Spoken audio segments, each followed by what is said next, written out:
Hello and welcome to today's YouTube live stream. Um, Welcome to everyone who is joining us live, which is fantastic. Hopefully we can have a bit of an interactive chat today. And also a big welcome to anyone watching this on the replay as well.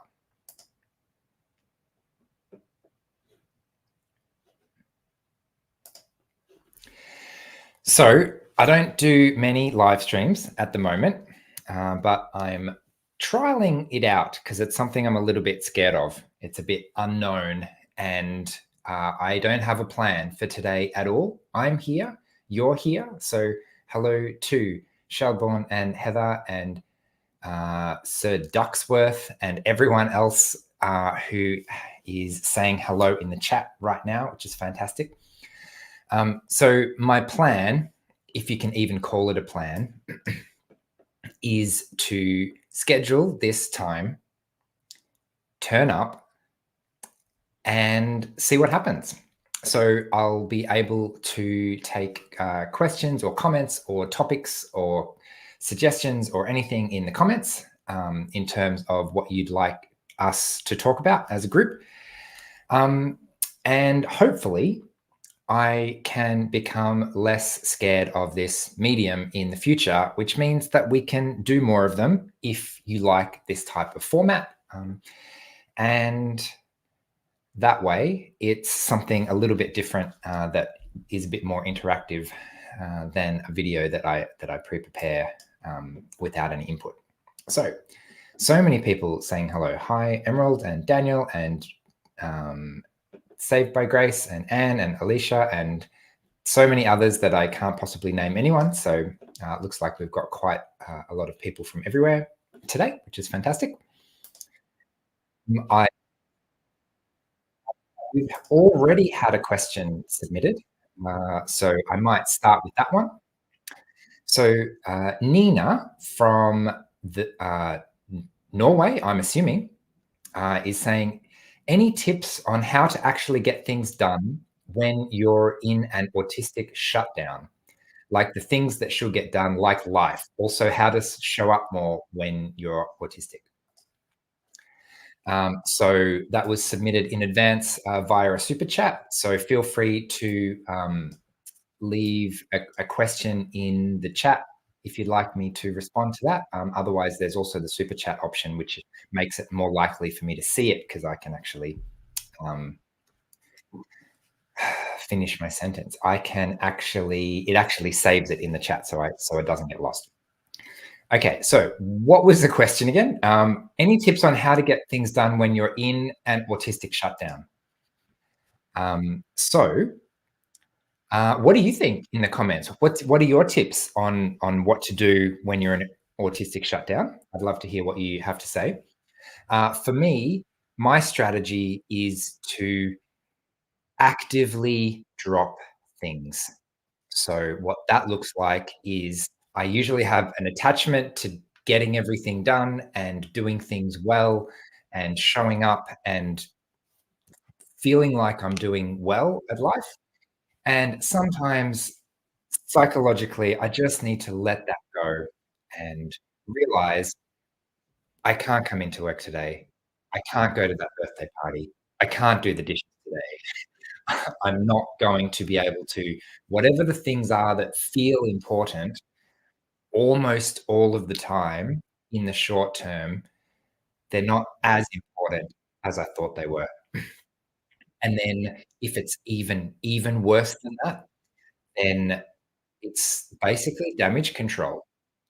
Things are really bad.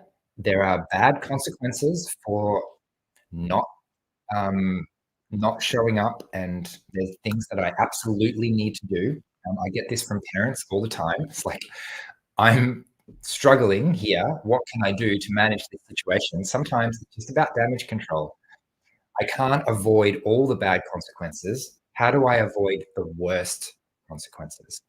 So that kind of helps me to prioritize in those kind of situations.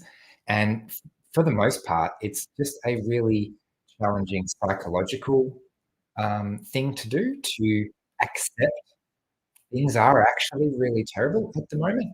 and the only choice I have is to make the most of this situation, which is really hard to accept in that type of thing. So, um, I think that'll do a really brief response to that question. I see some other questions in the chat, which I'll see if I can take a look at the moment.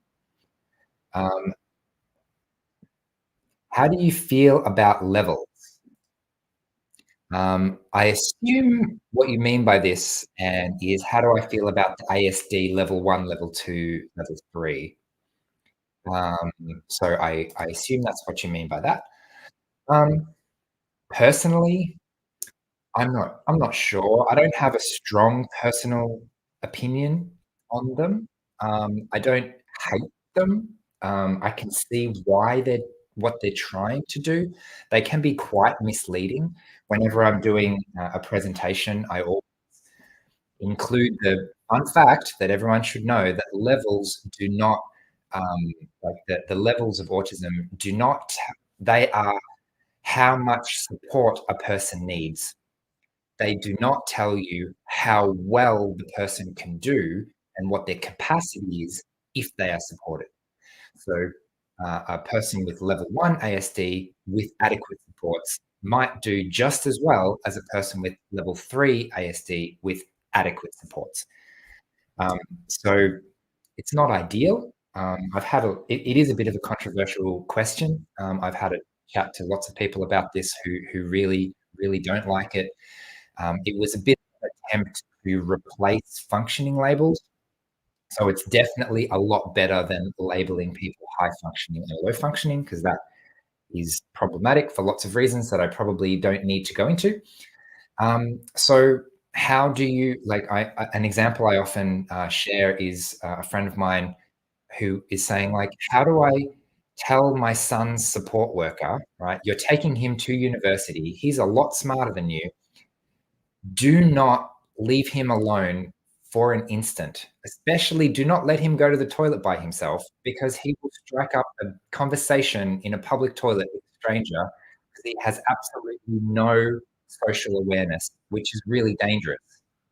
So for those reasons and for other reasons, he's level 3 and needs constant supervision, but also a genius and probably smarter than most of the population. So, um, they're not great, necessarily. Maybe we can do better. I'd love to hear any suggestions of how we can adequately talk about autism needs, uh, recognizing that some needs are much more significant than others in terms of being met. So if I need a if I need noise cancelling headphones to be in an office, well, that's relatively easy to do. Whereas if I need something much more significant, then it's more challenging. I'm sure there's lots of questions I've missed. I'm just going to scan through the chat and pick another one. Let's try this one. Sophia, what would be your number one tip for dealing with RSD? So for those who are not familiar with that term already, RSD is rejection sensitivity dysphoria, which is quite common, especially in ADHD. Um, Tips for that. My personal tip for that is to have some friends or have a way to remind yourself of the truth. So just because my analogy for this is even on a really cloudy, stormy day, the sun is still shining behind the clouds, right? So there are some things that are just true that do not feel true in the moment. So with rejection sensitivity, I might send a text and I don't get anything back, and the mind can just go crazy. They don't like me, I'm worthless, all of this negative self-talk. And so if there's anything that can remind you of what you already know, so whether that's reminding yourself, maybe you want to write an inspiring phrase on the wall or something, or whether that is having a friend that you can call when you get like an attack of rejection sensitivity. Just cognitively reminding yourself that a neutral response is not a negative response. There are many, many, many reasons that you might get a neutral response. I might, so which can feel like rejection with rejection sensitivity dysphoria. So um, that's a bit of a bit of a uh, answer to that one. Um, oh yeah, Jim has asked a question about engineering. I'm wondering if you could discuss your reason for leaving engineering. Please feel free to not respond if it's too personal. Um, so there are lots of reasons. Some are very personal, but I can give you a high level. It was so the it was the right thing for me to do, basically. I needed a break. What I did is I needed a break for lots of reasons. I was burnt out, I was not coping, and I basically quit my job and went traveling for 18 months because I knew that I couldn't keep working sort of 50 hours a week in an engineering office. So there were lots of aspects of that job that I really liked, that really suited me quite well. But unfortunately, a lot of it was also requiring me to be on more than my brain could handle. So I've learned working for myself that I need to work in really short bursts. So instead of working 8 hours a day, I'll plan 2 or 3 tasks and I'll work a solid hour on that one task, get that one thing finished. Maybe it's not an hour. Maybe I'll work a solid 4 hours on that one task without a break, getting that one thing, just completely smashing it out, and then it will be done. And then I will stop and do something else and take a break and do all the deep work that requires space and thinking time and all that kind of stuff. So uh, lots of reasons, I guess. The high level reason is it wasn't really suiting me that much, and I also this might sound really strange, but I felt like there was something that I should give to the world that was more than just engineering. Like I had this niggling thought that if I am not in this office working on this airplane, someone else is going to do it, and the airplane is still going to get designed and still going to get built, and nothing much is going to happen. Whereas some of this other stuff around educating about autism now that I've discovered that, and emotional intelligence. Even back in the day of my engineering days, I had this fantasy of writing a book called Emotional Intelligence for Engineers, and I felt like that was going to change the world.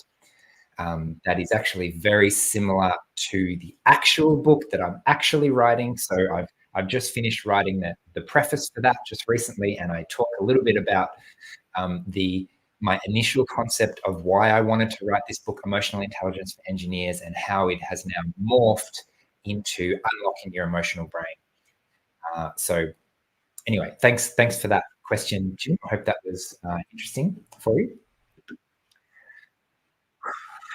Okay, so um, is it possible to have autism, ADHD, and dyslexia? Um, Nothing about that sounds impossible. I'm curious what's behind that question, but oops. Yes, someone says yes. Come on. I'm trying to unhide comments, and the system is tricking me into clicking. Actually, that's a rant that I wouldn't mind sharing with you. Um, One of the reasons I find modern technology challenging from an executive function perspective is that everything we do has the same physical movements.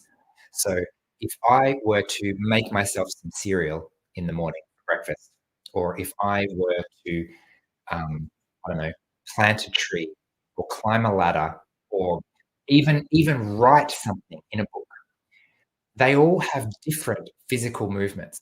and it's possible for my brain to know what I'm doing. Like, have you ever found yourself staring into a fridge? This is maybe this is a bit hysterical. Have you ever found yourself staring into a fridge and then suddenly sort of woke up and like, "What am I doing here? What did I open this door for? Why am I here?" Or maybe you open a cupboard. Like, I know, like, I walked over here and I opened the cupboard. I clearly wanted something from this cupboard, but I absolutely cannot for the life of me remember what I was doing or why I'm here.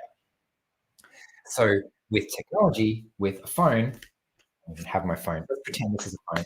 Um, Everything we do is the same. So just like before, you see, I love going meta again. I was trying to click the button to unhide the comment. Sorry, to hide the comment. So I clicked the button to show the comment. I wanted to click a button to hide the comment again, and suddenly, the screen moved, the screen updated, and the same click meant a different thing and performed a different action. So, like, when I'm using my phone, what does this mean? What does this mean? Does this mean, yes, I'll come to dinner? Does this mean I'm breaking up with you? Does this mean, you know, I'm applying to become the prime minister? That's not a good example. I'm going to buy a toothbrush. Like, what does the click on mean on a phone? Does it mean I like a YouTube video? So I'm kidding.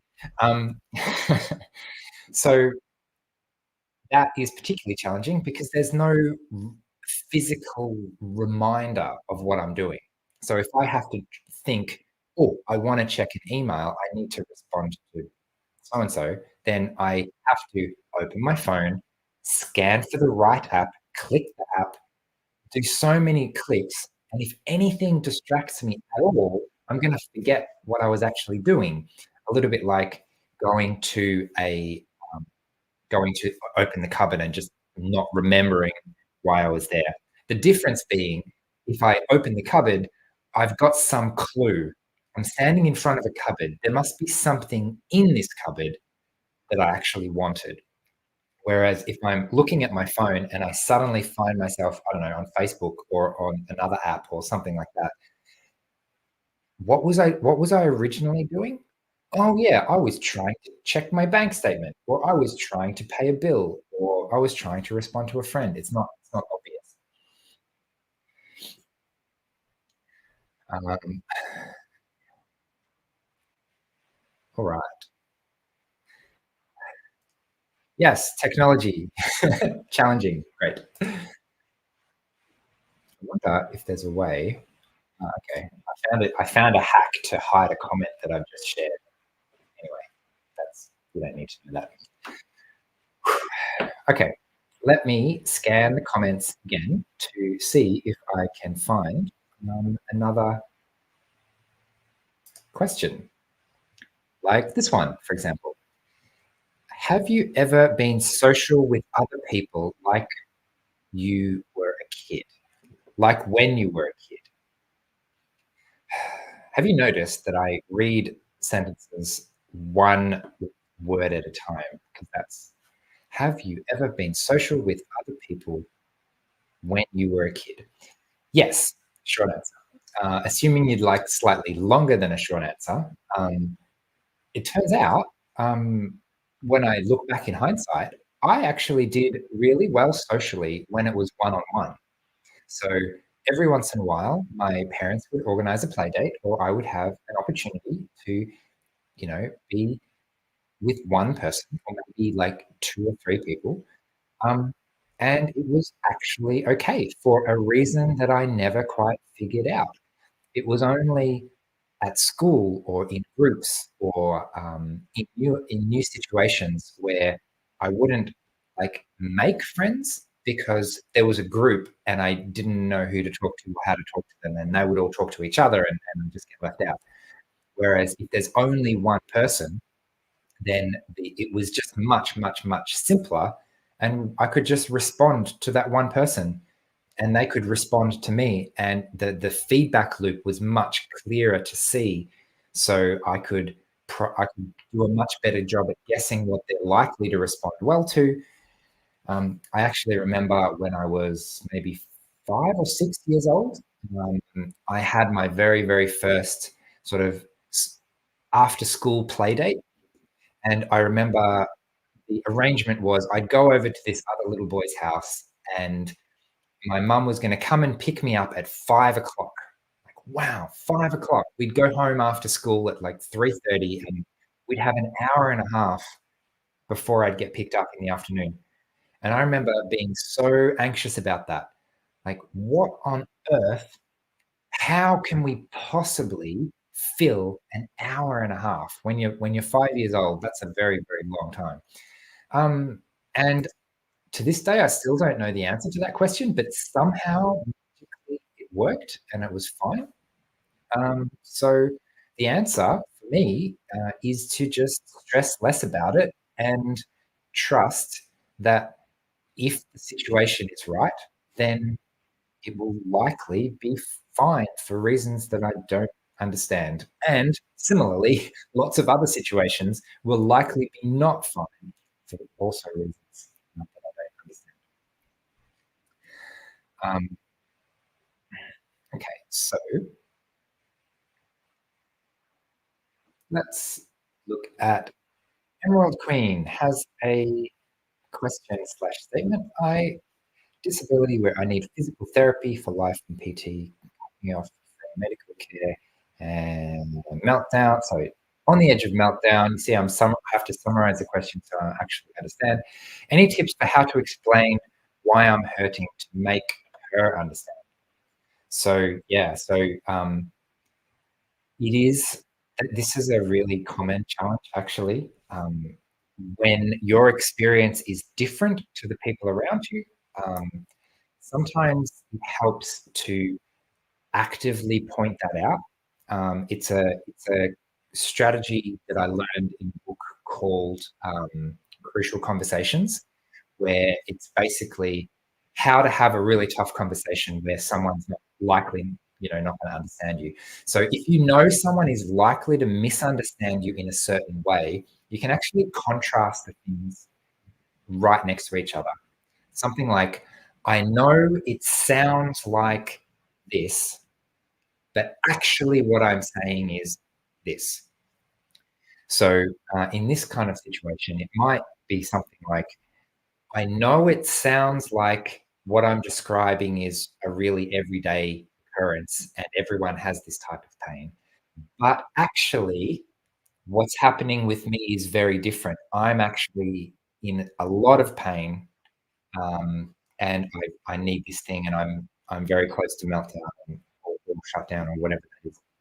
So unfortunately, it's like there's pros and cons to empathy. So the best part about empathy and the autistic experience is that all autistic experiences are basically just human experiences, and everyone else has experienced something similar in some way, shape, or form, which means that everyday people can uh, have an empathic understanding of the autistic experience if they're led to get it in the right way.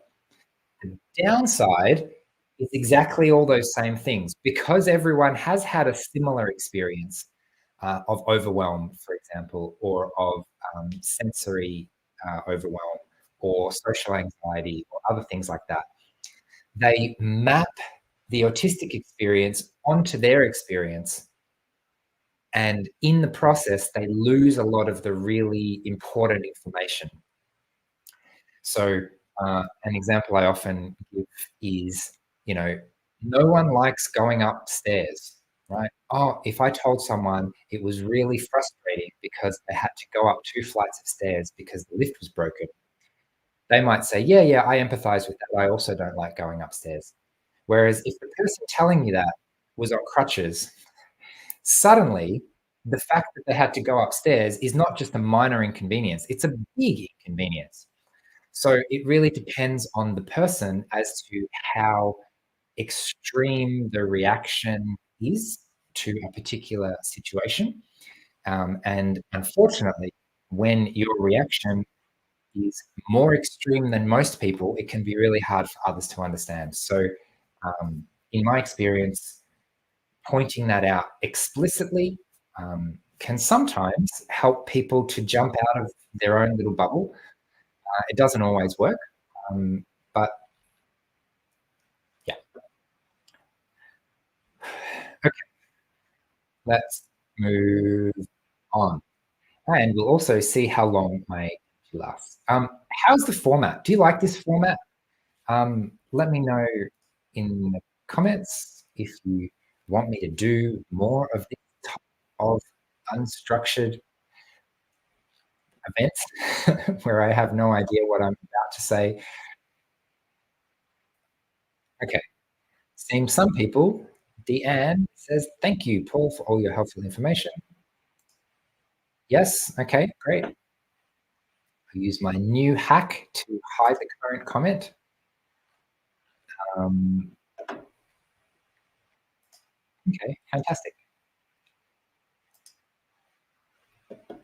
I really appreciate being able to take a mini break from answering questions and explaining things to actually pay more attention to the chat and read some of your very nice comments. So, yeah, fantastic. It also gives my brain a chance to reset because I kind of get on a roll. Sometimes I describe my memory and describe speaking like, you know, that game Barrel of Monkeys where you pull one and they all come out. So I sort of have to keep it going for things to keep going. Okay, next question. In your adulthood, what was something recent you uncovered for yourself about autism or your own experience that had a big impact? Something so there have been lots of things, and it depends what you call recent. Where how do I want to answer that question? So I've one recent thing is trying over-ear earmuffs. So that's one thing that I talked about in my video last week. Oh, this is dangerous because this is my current special interest. But I learnt about something called the model of hierarchical complexity. Anyway, it's basic, and what it did, I won't explain the model because if you've heard of it, you know what I'm talking about, and if you haven't, then I can't adequately explain it in the next couple of minutes. But basically, I've recognized one of the reasons for a lot of misunderstandings in my life, which is essentially that um, if my brain works in a very complex way, and I tend to see nuances between things, and I tend, like I was saying before, I'm not saying this, I am saying this, and very often that nuance does not get communicated.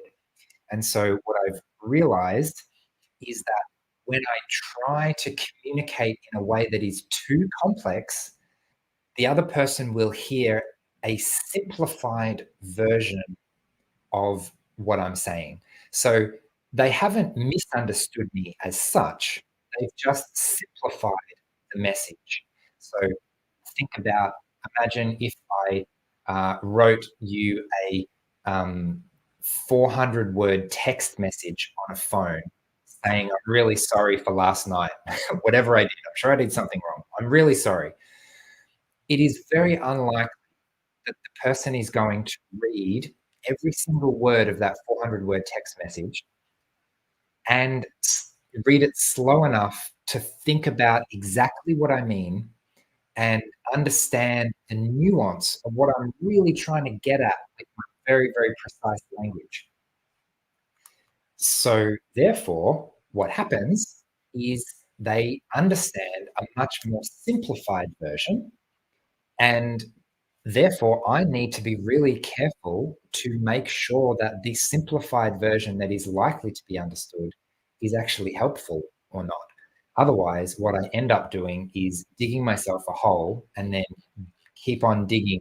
And I think I'm digging up, but I'm actually not digging up. People don't understand the concept of digging up. They say you're digging and they assume I'm digging down, and I end up in a much, much, much bigger hole.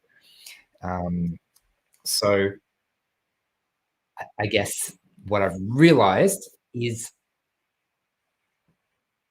trying to communicate in a way that is too complex, ironically, makes it less likely to be understood. So recently, I've been focusing on trying to communicate less and communicate more while communicating less, and assuming that the person will understand the first time without any backup explanation, and recognizing the really uncomfortable, most of the time, truth that if someone didn't understand me the first time, they're probably not going to understand me the second time or the third time or the fourth time. Um, and this is especially frustrating with help desks and things like that. I was recently trying to fill out a form online, and I emailed the people saying, "So you're asking for this, but it doesn't make sense because And I tried twice, and the person on the other end just did not understand their own policy and did not understand what I was even asking. So clearly, I was the only one to ask that very, very specific question, and no one else in the history of this company trying to be compliant, had asked this question. So clearly, it doesn't make any difference, and I should stop trying to be so precise. I can't even remember the question. Something about recognizing something adult in my adult life. So I think it would be probably mostly around communication, is a really, really big one. Um, and I guess another one, actually, let me scan for another question, which is not jumping out at me at the moment. So I'll give another example. Um, recognizing how much downtime I need. It's only very, very recently, like in the last month or so, that I feel like I've actually started to hit a sweet spot of feeling productive, doing really good work, and actually resting enough to feel recovered. For the first couple of years, even the first couple of years of this YouTube channel, I was just not recovering at the end of the week. Um, and if you go back and watch some of my grant videos on my master plan to avoid burnout, I think it was a couple of years back, maybe 2 years back, I had this vision of, right, this year I'm going to go the whole year without burnout, and that failed miserably. Um, you may have heard the acronym of fail is first attempt in learning. It's not always the first though; it might be the fifth or the 50th attempt in learning. So there's always something to learn from it, but it was definitely very frustrating to feel like I was um, constantly in the same battle just to try and reset enough to feel good again. So it turns out a big part of that was just the amount of time. I was looking for ways to recover quicker, and there just weren't ways to recover quicker. I also needed to be really strict on my recovery activities. There are certain activities like doing puzzles, watching TV, things like that, that do not allow my brain to recover. I end up focusing on them because they draw my energy and my attention. Or I would read really interesting audiobooks, which are fascinating, but they just take up extra bandwidth. Okay. What does your downtime look like? Um, so I have a bunch of things that I use in rotation. Um, I do a lot of rock climbing, which is really good because it's a little bit physical, but it's also a bit, you can kind of turn your brain off, to a degree. Um, I bouldering is even more so because you spend a lot of time just sort of sitting around mulling over how am I gonna climb up this wall, which is really good. It's a little bit social, but it's not too social, so I can do it with other people or by myself, which is really fantastic. Um, Downtime. I also enjoy just giving my brain a break, and sometimes I'll just sit and stare at a wall for like 2 hours, which is great. Um, I use food a lot to distract myself. So what that looks like is I've got 3 or 4 snack options. So I'll have a tiny little snack. So maybe like I'll go get myself a so coffee counts as food in my brain. So I'll get myself a coffee and I'll sit and I'll spend half an hour having a coffee, trying not to do anything else, just staring at the wall. And then when that's finished, I'll get up and get another snack and have another tiny little thing and do another 30 minutes of staring at the wall. Um, so yeah, and there are different types of downtime as well.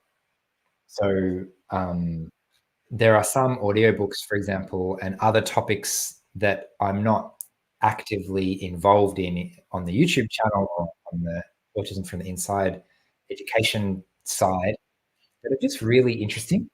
And so it can be really nice just to give myself permission to just explore that without worrying that, oh no, I can't give myself too much time. I can't give too much of my brain space to this other really interesting topic because on Monday I have to come back and do more autism stuff. So when I have enough time, then it's actually really freeing to just do something else for a bit. And then know that I am actually still going to have enough time to relax and get back to the job stuff on Monday.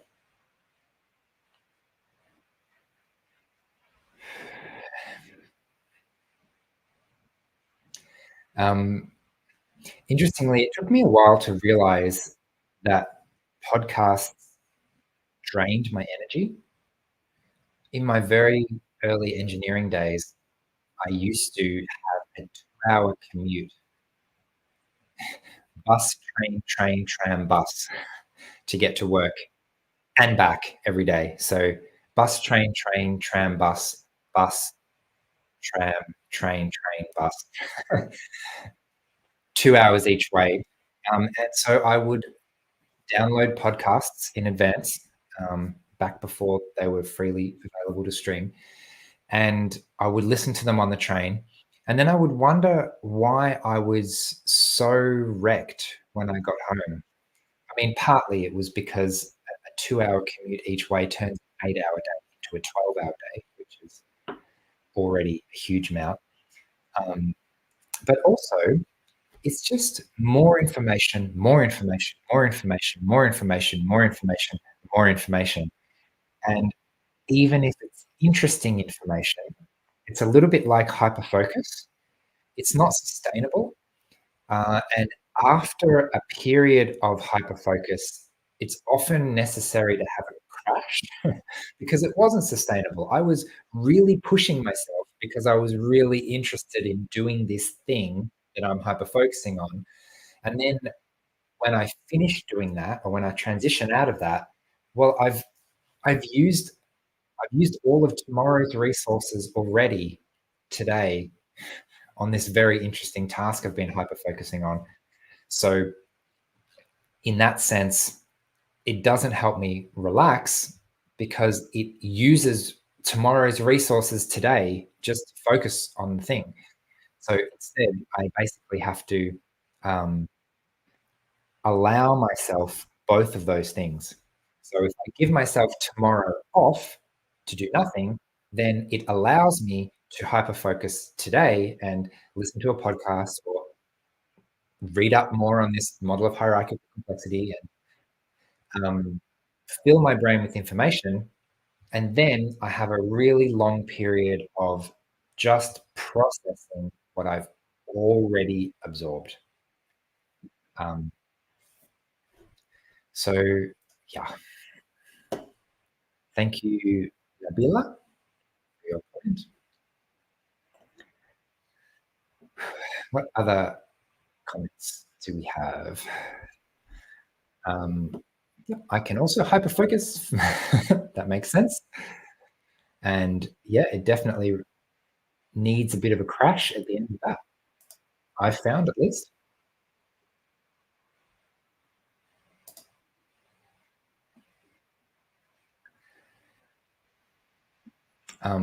One of the challenges is I really love being productive. So taking that time off, even if I get over the cognitive thing that I'm not lazy, I've actually done a lot, it can still be pretty hard to resist the urge to do more and actually rest.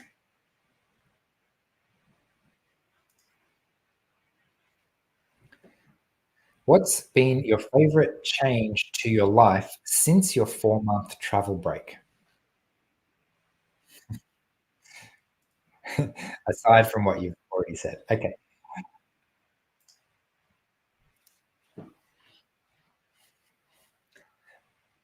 So one the thing that really hit me with the 4 months of travel last year, for those who don't know that already, yeah, last year I took 4 months off, due to burnout, essentially, and the thing that really hit me is that I am wasting my life. That sounds so dramatic. Let me put that in a way that sounds a little bit more makes a little bit more sense.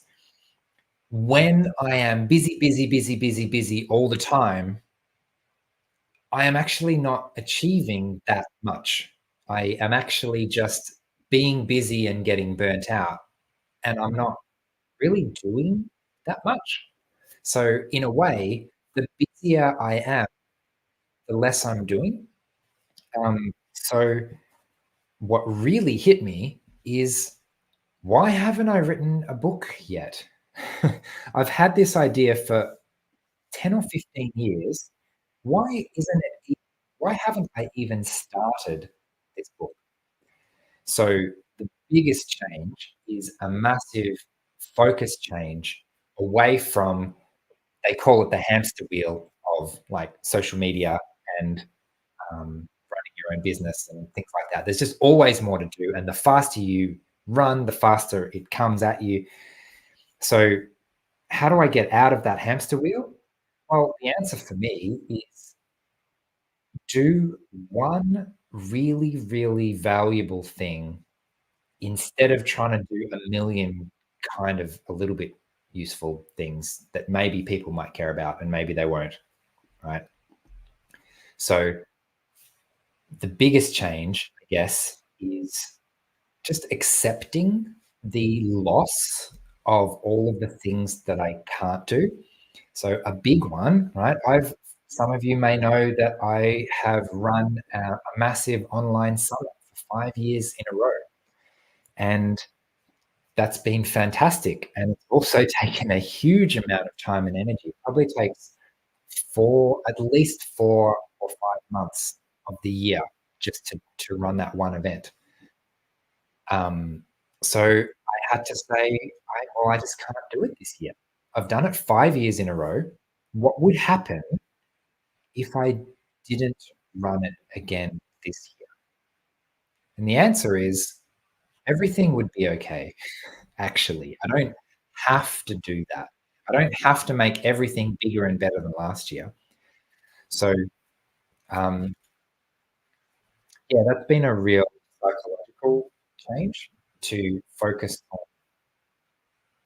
bigger tasks, and I've had a massive restructure to my working week.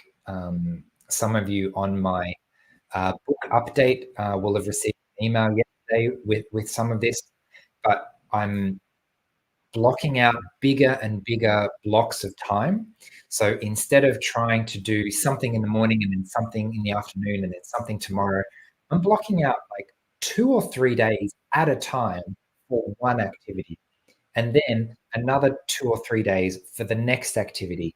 And then I've got a fortnightly cycle where everything actually gets done in that time. It's just that I only spend one block of time for that one thing only, rather than try and do everything all at once at the same time. And that has been a huge change. Sorry, Sally, I can't even remember your initial question, but something like that.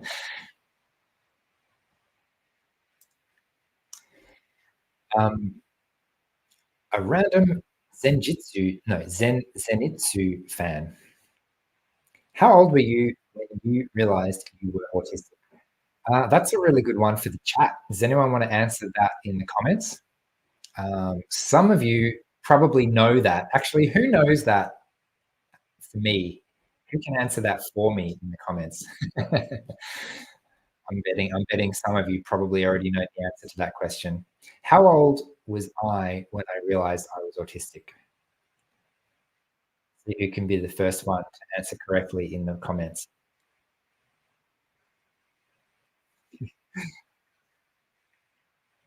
Okay, Sally, very quick. Good job. Who's got it right so far? Sally, Heather. I don't know if these others are guesses or just people sharing their own things. So we've got 37, sorry, 36, 57. When you combine 36 plus 57, you get 37.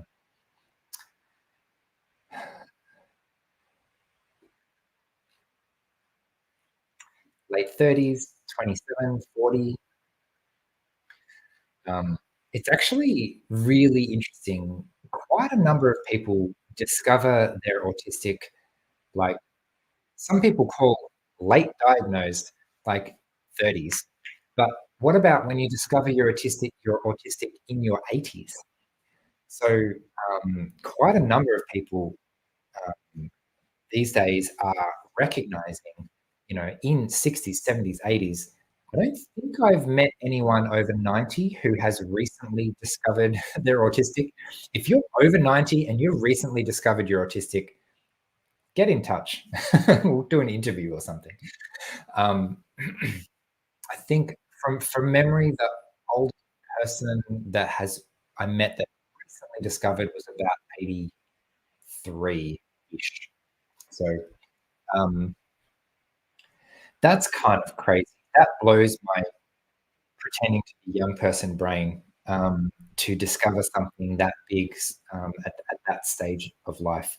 So it was a pretty big turning point for me, probably for lots of other people as well. We always hear stories of how this reframe of understanding your life can make such a huge difference. So what will be really interesting is how do the next generation um, manage their own autism. So what happens when you've known you're autistic since you were 3 years old, and now you're in high school or entering the workforce, right? This is becoming more and more common. So um, people often ask me, and I don't have a good answer to this question, but people often ask me something like, "Do you wish you knew earlier?" Or a variant of that question, how would your life have been different if you knew earlier? And yeah, I honestly don't have much of an answer to that question. I mean, I was pretty lucky in lots of ways. Um, Without the label of autism, there is always another label. Some of those other labels are not very nice. I don't need to go into what they are. You probably, many of you have probably experienced lots of not very nice labels. Um, so luckily for me, the label I got was gifted, which um, I talk about in my presentations and speaking events and things like that. Like that label sort of explained a fair bit of what people could see on the outside. And then it wasn't until much later that we kind of realized that there was a lot more to it, to that label.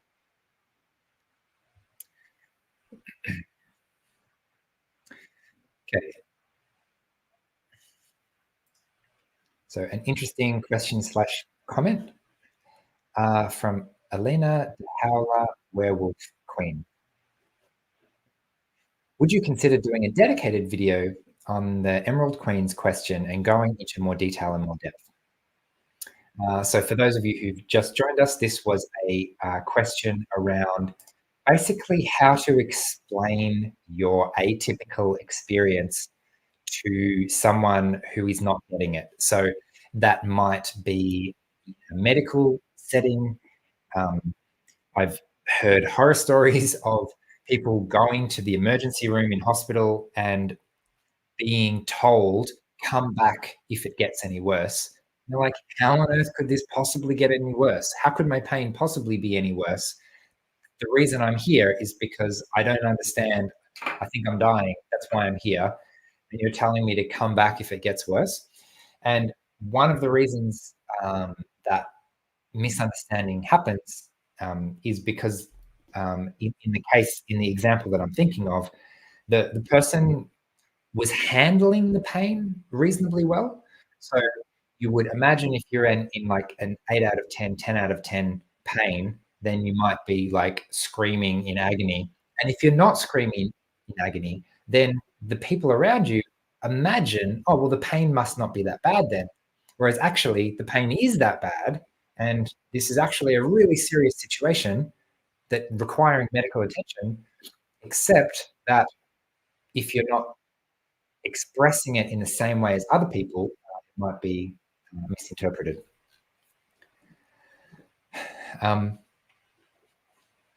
So let me write down. Give me a suggestion in the comments. What should the title of that video be? That always helps, because if I've got a title, I can sort of work to that.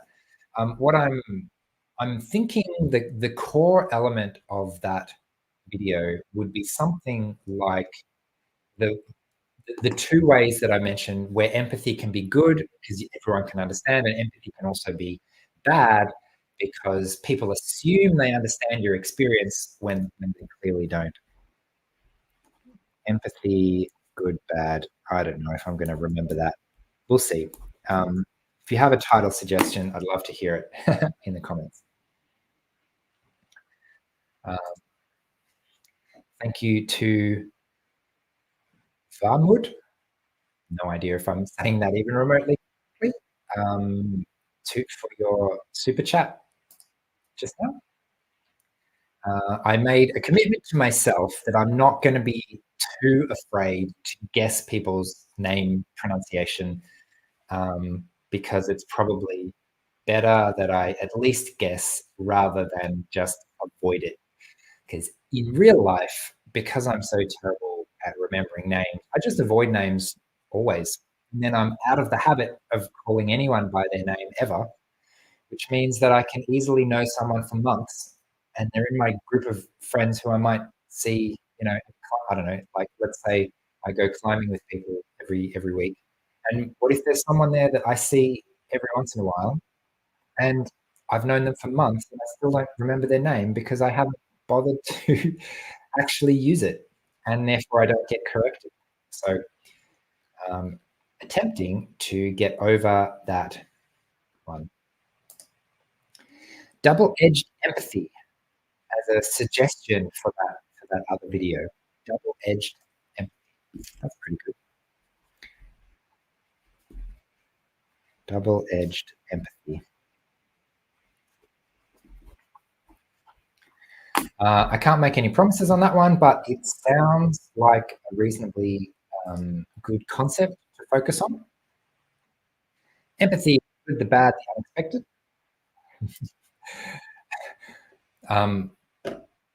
For better or worse, on YouTube, the title is like 80% of the video.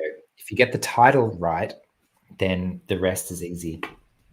So long as the content vaguely matches the title, to satisfy someone's expectations of what they expected the video to be, everything's good. But if you don't have a good title, it absolutely does not matter how good the content is if no one clicks on it, which is a bit frustrating, but also just the way the world works. So you get sort of used to it.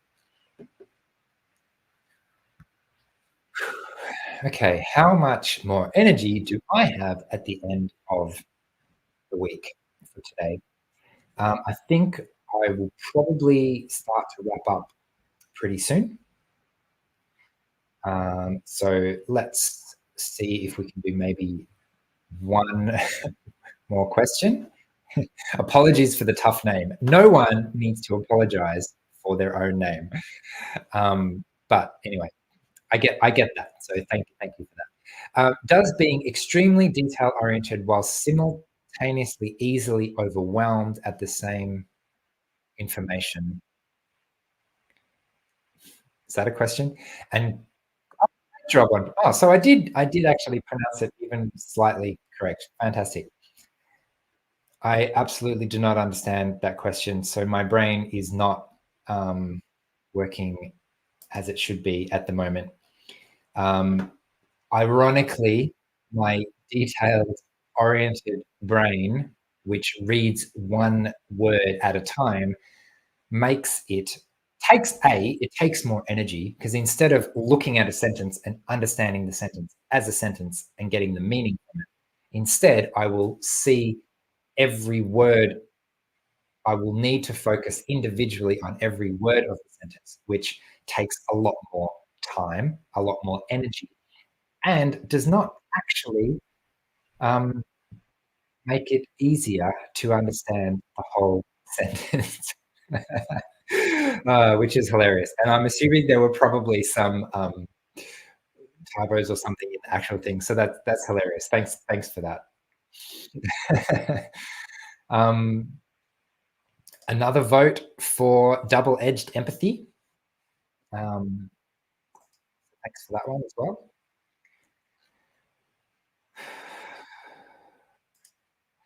You do realize that if I keep going, my level of coherence will fall off a cliff very soon. So at some point, it will be wise for me to stop trying to put sentences together that other people can understand. How do I focus on something outside my special interests? I can talk for hours about Australia, but nothing else. Um, why do you need to talk? Why do you need to do that? That's a challenging question. What you A strategy instead is there a way to link a special interest? Or alternatively, another way of thinking about this is if there's something I would like to focus on or would be helpful for me to focus on, is there a way that I can make it interesting for me? And so one strategy is to link it to your special interest. Um, and so that way there's a bit of a link. You can kind of channel some of the special interest energy into the new thing. Alternatively, and this is a really common ADHD strategy, is there just a way to make the other thing a little bit more fun and interesting, even if it's not fun and interesting, like doing your taxes with colored pencils, highlighters, something, and having fun highlighting all of your bills in one color, highlighting all of your groceries in a different color. And you're like, this is adulting at its best. I am usually more coherent on a Tuesday, slightly, and less coherent on a Friday. It's Friday morning for me. It's literally my last thing of the week that I need to focus my attention on. Um, and so I'm kind of cheating a little bit by putting this at the end of the week, trying to save myself some energy because this is the part of the week where I have the least amount of energy, which means that it's the part of the week where I am at the least risk of wasting all of my energy on one thing. If I did this at the start of the week, I would pour a huge amount of energy into it. and then maybe have nothing left for anything else. Whereas if I'm already incoherent at the start of the video, then what it means is even if I have no energy left at the end, there's nothing else that I need to do this week. Make it a game. Great job. Um, okay, I think I think we should wrap up there. It's been just over an hour. So again, let me know in the comments if you would like me to do more of this type of event. If you enjoy the unstructured, slightly incoherent nature of it, and the ability to ask questions and chat with other people in the community in real time, etc. So I'd love to hear your feedback on that. Um, Otherwise, yeah, thanks for watching. I will see when I can do another live upcoming feature. And yeah, I will see you next week for our regular premiere. So see you then.